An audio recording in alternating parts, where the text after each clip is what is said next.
What's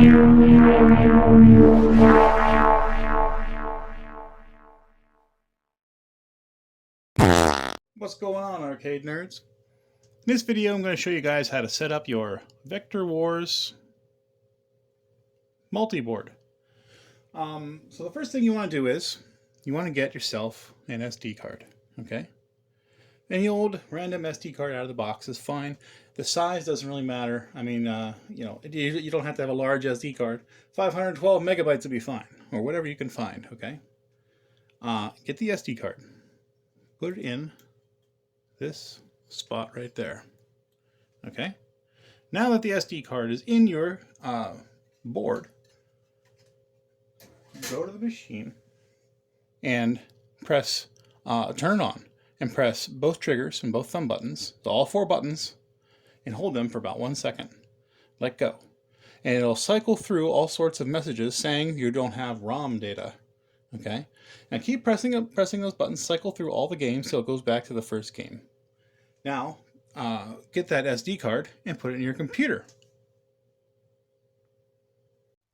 Okay, now that we have the SD card in my computer, remember how we hit both trigger buttons and both thumb buttons at the same time? You know, all 4 buttons and let go? Well, what that did was it cycled through all the different games. Every time you hold all 4 down for a second or two, it cycles on to the next game. Well, since we had a blank SD card, every time we tried to cycle to a next game, it wrote an empty folder on the SD card. Okay, so now that we have all the empty folders written to the SD card, we need to put ROM files on there. Now, there are places on the internet you can get ROM files, and what you do is you download that ROM file, unzip it into the Star Wars folder. Get the Star Wars Empire Strikes Back, unzip it into the Star Wars ESB folder. Unzip the Tomcat ROM, and so on. Okay, let's go over and try it back in the machine again. Okay, now we're back at the Star Wars machines. Now, I want to mention that this is original hardware, and this is the new Vector Wars PCB. Okay, and just to compare the audio between both games, I want to start them both up at the same time. Now, keep in mind that due to the random number generator in these games, that the gameplay won't be exactly the same every time because it's supposed to be different every time. So, okay, so I'm going to go ahead and press the trigger on both games at the same time. I'm going to try to get them at the same time, as close as I can, just to kind of show off the sounds. Good five, standing by. I'm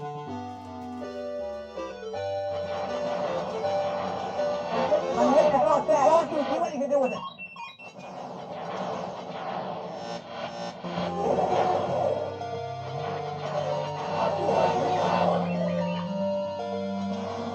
About 220 feet per hour. I can't take it. Chris 5, it's going in.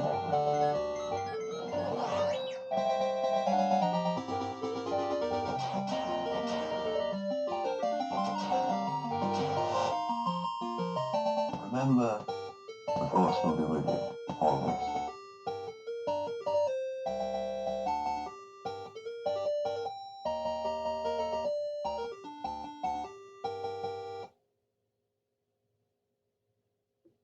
Okay, so that was a sample of how the sound is. I think the sound is absolutely amazing. Anyway, so let's talk about how, well, you know, let's cycle through some games real quick. Okay, so I'm going to do that same thing. I'm going to press all 4 triggers at the same time for about a second and a half.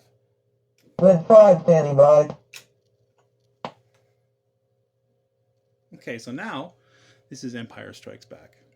Okay, I'm going to do a quick little startup. Let me put a credit in.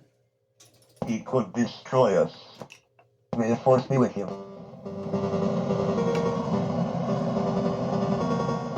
There's a meteorite hit the ground near here. Okay, I'm going to hit all 4 buttons again.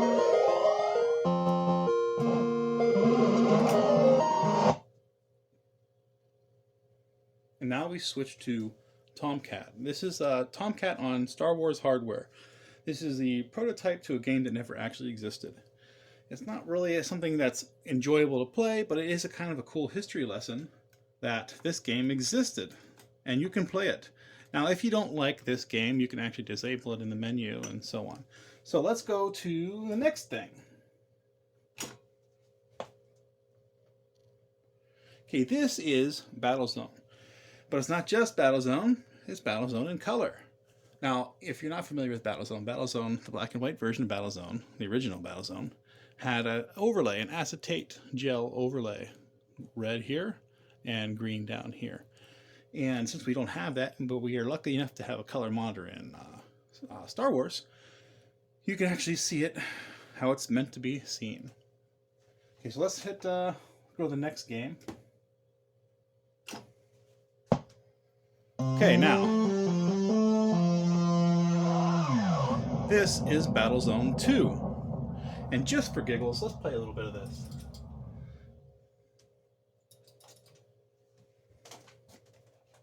Welcome to Battlezone. Now this was released previously on a different, on the Red Zone board.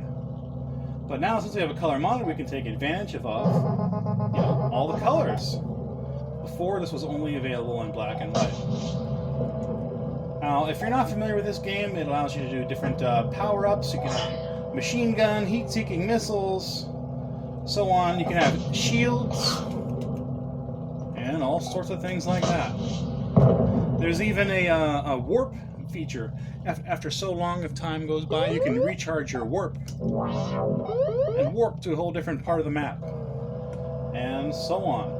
I'm going to go ahead and run into a landmine right now and kill myself. Okay, so let's go to the next game.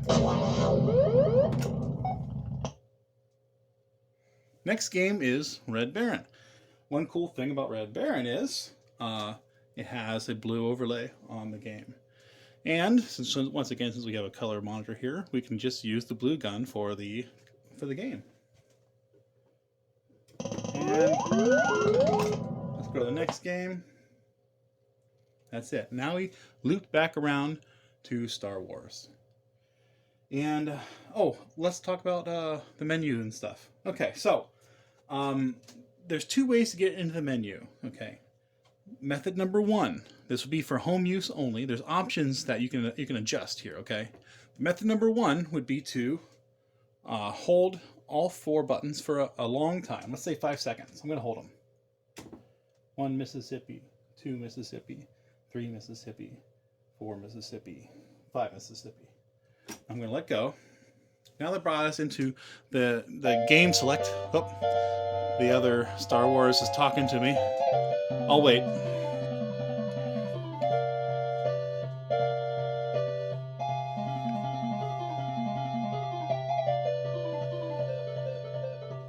Okay, now that we're in here, the right and left thumb triggers go up and down.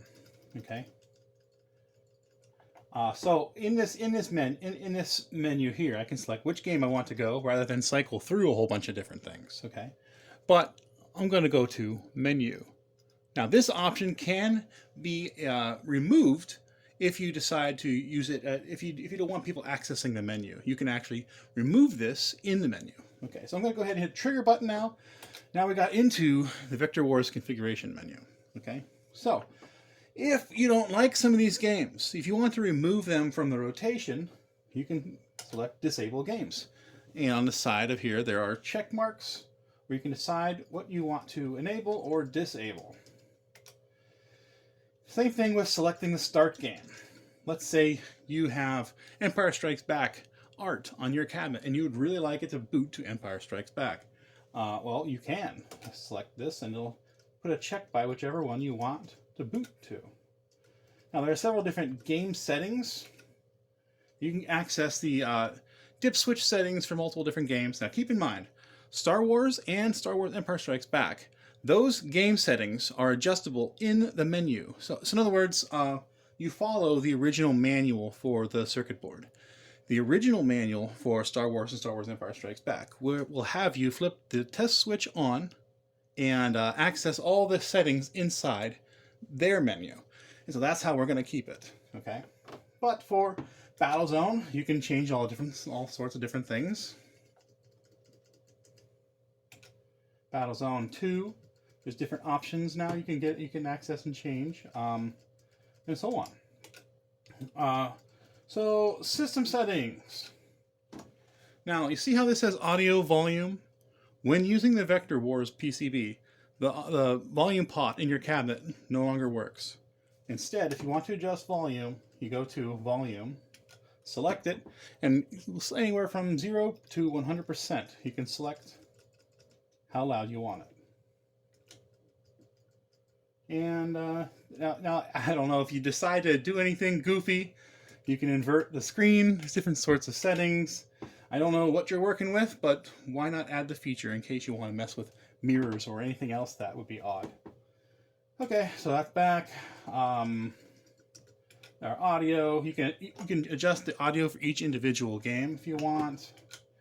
There are different test screens. There's a factory reset where you can bring everything back to original. And then there's credits. And hit back. Now, so yeah, so anyways, that I think that covers everything, doesn't it? You think so, Kelly? Maybe the test switch to go into the settings menu on the actual board. Okay. For Star Wars and stuff. Okay, I mean, that's something you can look up in the original manual if you're confused about it, but let's go ahead and do that.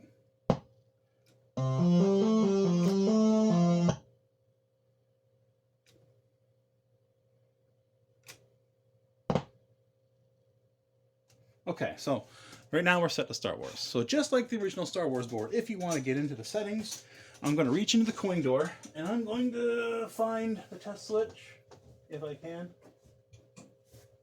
Okay, so now that brought up the test menu, and all these different features can be adjusted in the test menu. So I'm going to get back out of test. And that's it. Did I do any gameplay? Not really. I just kind of let it play, didn't I? Okay, let me hold these down for a minute just to show off that it goes into that game select. Now I can pick whichever one I want. I'm just going to do Star Wars. And let's play a short little game. The Force will be with you. Always. Red 5 standing by. Okay, I'm kind of off to the side, so we'll see how good I play.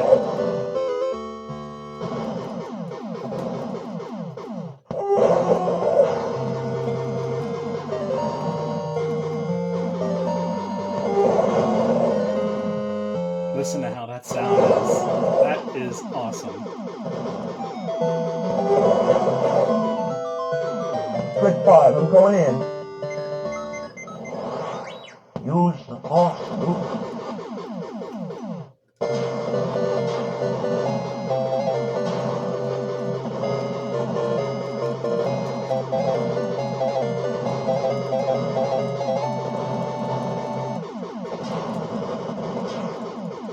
Luke, trust me.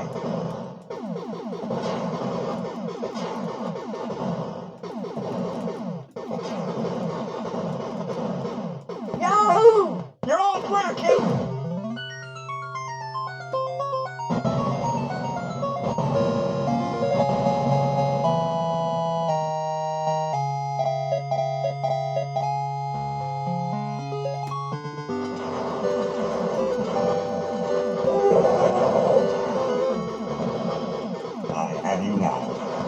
Yeah, I'm very happy with how accurate this is.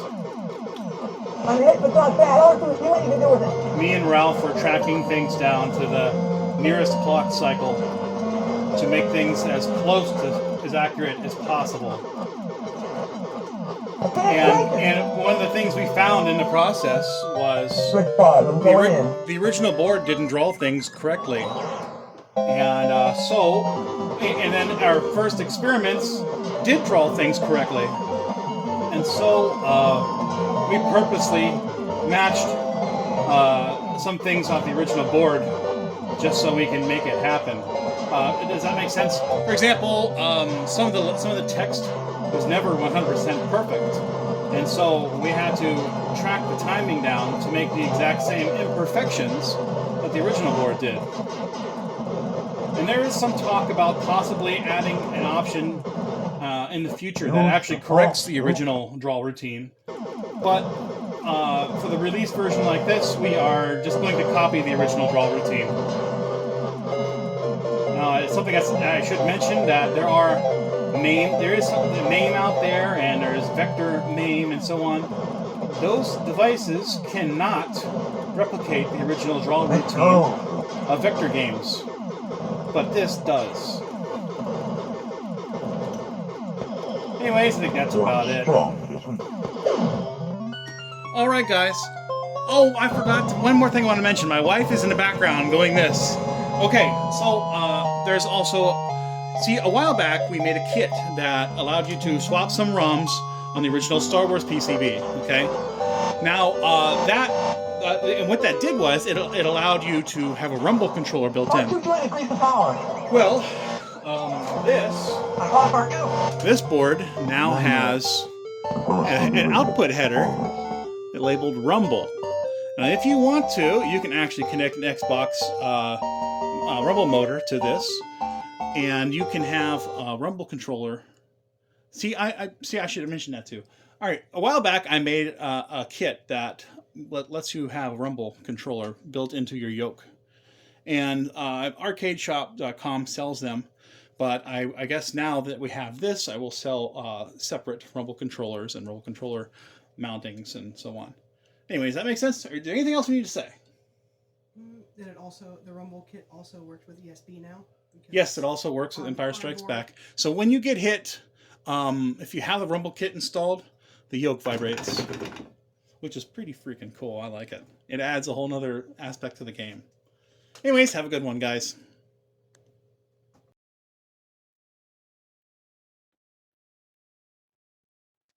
I find your lack of Vector Wars disturbing. I suggest you buy a Vector Wars multi-board today at arcadeshop.com. May the Force be with you, and long live Vector arcade machines.